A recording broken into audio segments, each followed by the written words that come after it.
तो निशांत कुमार की सद्भाव यात्रा को लेकर सियासी बयानबाजी चल रही है। दूसरी तरफ जेडीयू के कार्यकर्ताओं में जबरदस्त उत्साह देखने को मिल रहा है।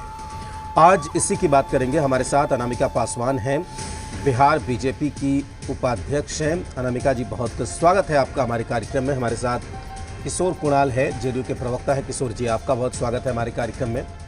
हमारे साथ अनुज तरुण आरजेडी के प्रवक्ता है। अनुज जी, आपका बहुत स्वागत है। और चंद्रभूषण राजपूत, बिहार कांग्रेस के प्रवक्ता हैं, वो हमारे साथ जुड़े हुए। चंद्रभूषण जी, आपका भी बहुत स्वागत है हमारे कार्यक्रम में।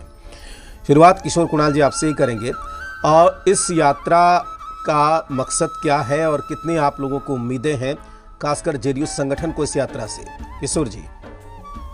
राजेश जी, नमस्कार आपको, सारे पैनलिस्ट साथियों को भी नमस्कार। देखिए, ये एक यात्रा की शुरुआत है और ये यात्रा सीखने, समझने और संबंध बनाने का यात्रा है। गांधी जी से लेकर अभी तक कई यात्राएं हुई है। मोहनदास को महात्मा गांधी बनाने वाली बिहार की धरती, जयप्रकाश को लोकनायक बनाने वाली बिहार की धरती, चाहे वो विनोबा भावे की बात करें या नेहरू जी की बात करें, जिन्होंने डिस्कवरी ऑफ इंडिया के नाम से एक बुक का सीरीज ही लिखा था, जिसमें उन्होंने भारत की वर्णन की थी अलग अलग जगहों से। तो मैं समझता हूँ कि जदयू एक अपने नए नेतृत्व के साथ, एक अपने अगली पीढ़ी के साथ बिहार का इतिहास लिखने जा रही है। निशांत जी ने उस परंपरा को आगे बढ़ाने का काम किया है, जिस परंपरा को महात्मा गांधी से लेकर नीतीश कुमार जी ने निभाने का काम किया था। यात्रा महज एक सफर नहीं होता है, बल्कि एक सीखने, समझने और अपने आप को जनता के बीच रखने और जनता को महसूस करने का एक तरीका भी होता है। विनोबा भावे ने, जयप्रकाश नारायण ने, गांधी जी ने, लोहिया जी ने, सबने यात्रा की थी।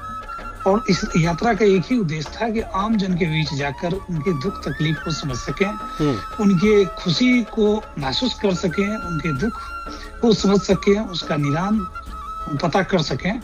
और इसी उद्देश्य से निशांत जी संगठन के एक सशक्त कार्यकर्ता की तरह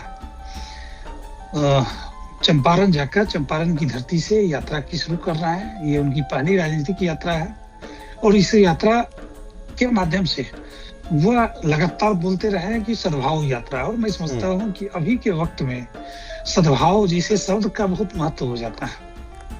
तो सभी धर्म, जाति और वर्ग के लोगों के साथ समान भाव, समान विचार के साथ वो एक नई यात्रा में है और इस यात्रा के माध्यम से एक संदेश देने का काम करेंगे कि जिस परंपरा को उनके पिताजी यानी कि प्रदेश के पूर्व मुख्यमंत्री माननीय नीतीश कुमार जी और हमारे दल के राष्ट्रीय अध्यक्ष माननीय नीतीश कुमार जी ने सभी धर्म, जाति और वर्ग के लोगों के साथ समान भाव के साथ एक बेहतर सेवा करने का उन्होंने संकल्प लिया था। उसी संकल्प को आगे बढ़ाने का काम निशांत जी करने जा रहे हैं।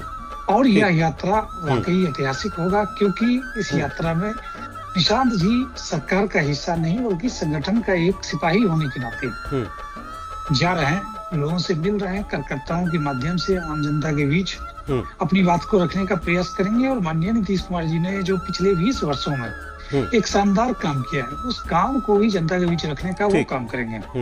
तो एक बहुत ही सुखद अध्याय का शुरुआत है ये, और हम उम्मीद करते हैं कि आगे का दौर और ही बेहतरीन होने जा रहा है। चलिए किशोर जी, ठीक।